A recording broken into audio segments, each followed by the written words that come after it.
But they all say the same things and nobody says anything different from anyone else. And most of the time in the cafes they have the joke boxes on and the same jokes most of the time, or the musical wall lit and all the colored patterns running up and down, but it's only color and all abstract.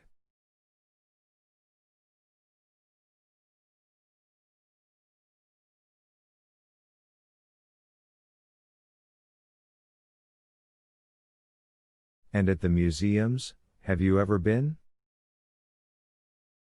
All abstract. That's all there is now. My uncle says it was different once. A long time back sometimes pictures said things or even showed people. Your uncle said, your uncle said. Your uncle must be a remarkable man. He is. He certainly is. Well, I've got to be going. Goodbye, Mr. Montauk. Goodbye. Goodbye. 1 2 3 4 5 6 7 days, the firehouse. Montauk, you shin that pole like a bird up a tree. Third day. Montauk, I see you came in the back door this time. The hound bother you? No, no. Fourth day. Montauk, a funny thing. Heard tell this morning. Fireman in Seattle purposely set a mechanical hound to his own chemical complex and let it loose.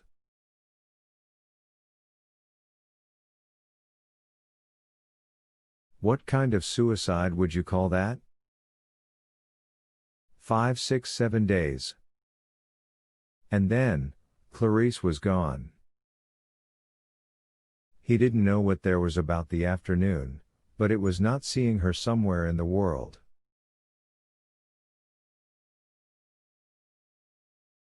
The lawn was empty, the trees empty, the street empty, and while at first he did not even know he missed her or was even looking for her, the fact was that by the time he reached the subway, there were vague stirrings of unease in him.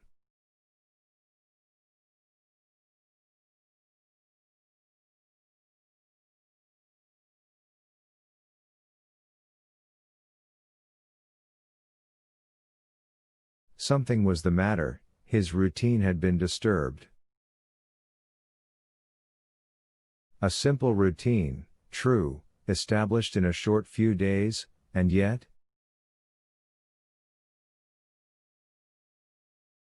He almost turned back to make the walk again, to give her time to appear. He was certain if he tried the same route, everything would work out fine. But it was late, and the arrival of his train put a stop to his plan. The flutter of cards, motion of hands, of eyelids, the drone of the time voice in the firehouse ceiling, 1:35. Thursday morning, November 4th, 1:36, 1:37 a.m. The tick of the playing cards on the greasy tabletop, all the sounds came to Montauk, behind his closed eyes, behind the barrier he had momentarily erected.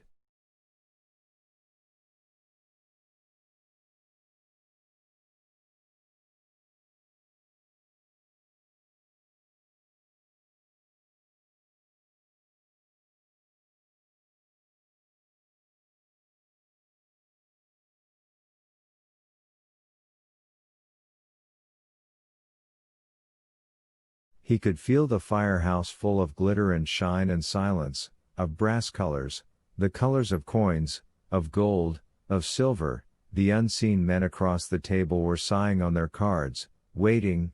1:45 The voice clock mourned out the cold hour of a cold morning of a still colder year.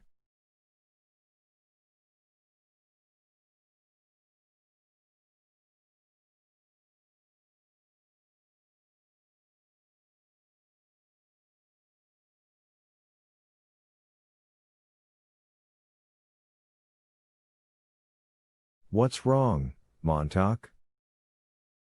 Montauk opened his eyes. A radio hums somewhere, war may be declared any hour.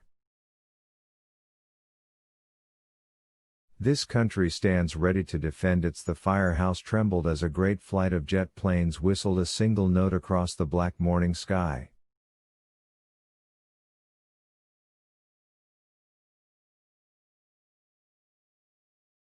Montauk blinked.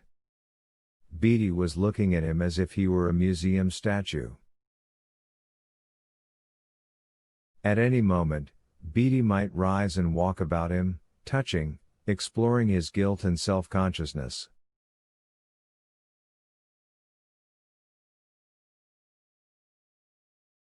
Guilt? What guilt was that? Your play, Montauk. Montauk looked at these men whose faces were sunburnt by 1,000 real and 10,000 imaginary fires, whose work flushed their cheeks and fevered their eyes.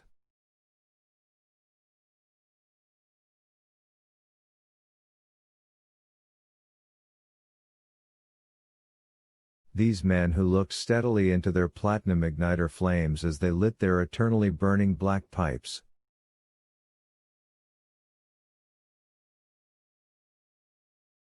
They in their charcoal hair and soot-colored brows and bluish ash-smeared cheeks where they had shaven close, but their heritage showed.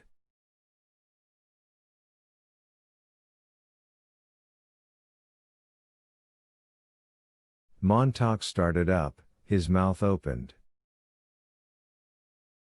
Had he ever seen a fireman that didn't have black hair, black brows, a fiery face, and a blue steel-shaved but unshaved look?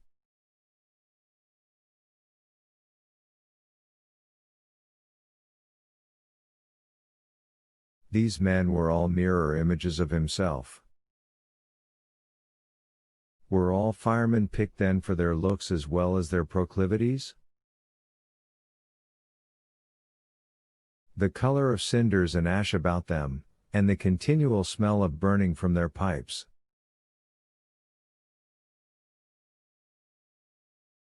Captain Beatty there, rising in thunderheads of tobacco smoke. Beatty opening a fresh tobacco packet, crumpling the cellophane into a sound of fire.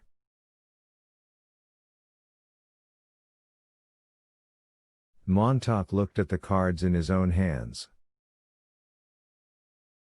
I've been thinking. About the fire last week. About the man whose library we fixed. What happened to him?